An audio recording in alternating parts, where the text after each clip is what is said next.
Hey America, visit our sponsor eartheasy.com right now. Click that link below and check out the LifeStraw, your ultimate personal, portable water filtration system in the event of a crisis or casual use. Click that link below, that's eartheasy.com. Hey America, I got a question for you. How does a Boeing 777 jumbo jet go missing?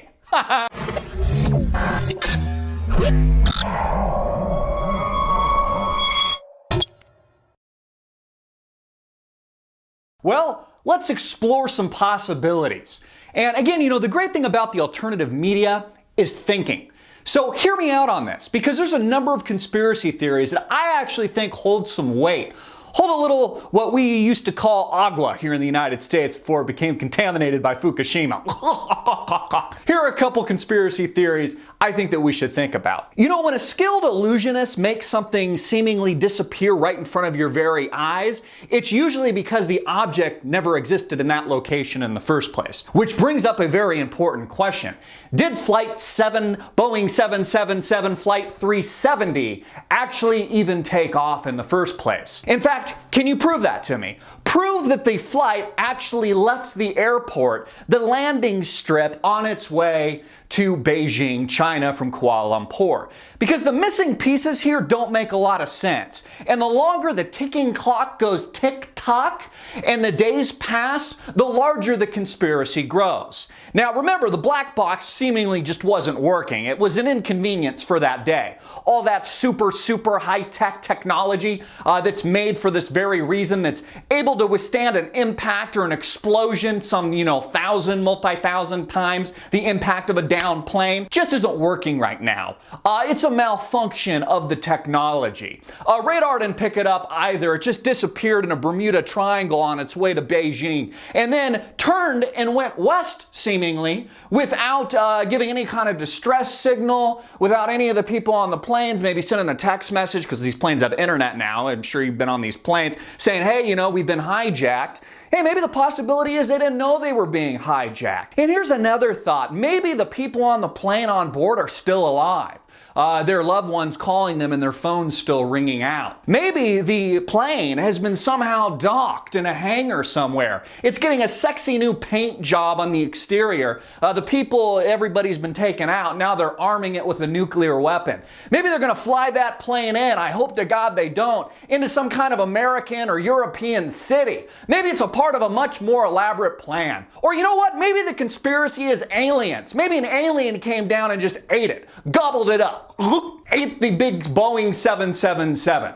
Or you know what? Maybe it's not a conspiracy. Maybe it's just a giant smokescreen put out by the Obama administration to take your eye off the ball. Isn't it interesting how CNN puts this much focus on a story for consecutive days?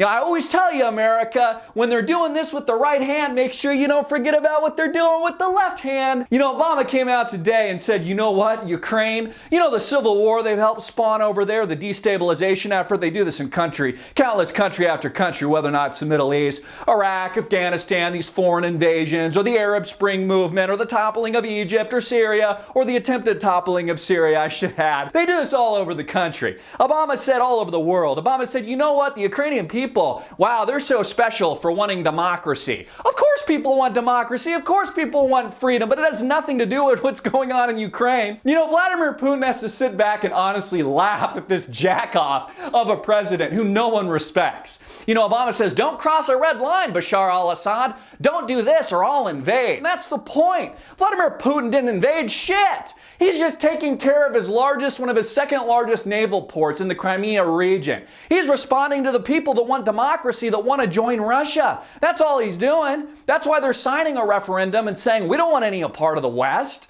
What's the track record with the West? How good does Iraq look right now?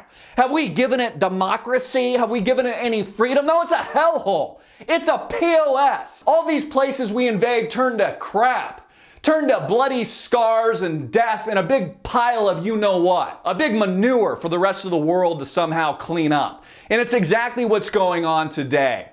This flight, this mystery, this conspiracy is just one big smokescreen for war, folks. One big smokescreen for the Ponzi scheme that is America. This warmongering, easy credit, loose like a hooker country that keeps invading countless after countless foreign independent sovereign nations to somehow fill its corporate desire for bigger profits. You know, see what we can bang a little bit more into the ground. See what we can extort for a couple more bucks, so the George Soroses of the world can pack a few more dollars into their billionaire pockets. Fuel this war machine that is known as America.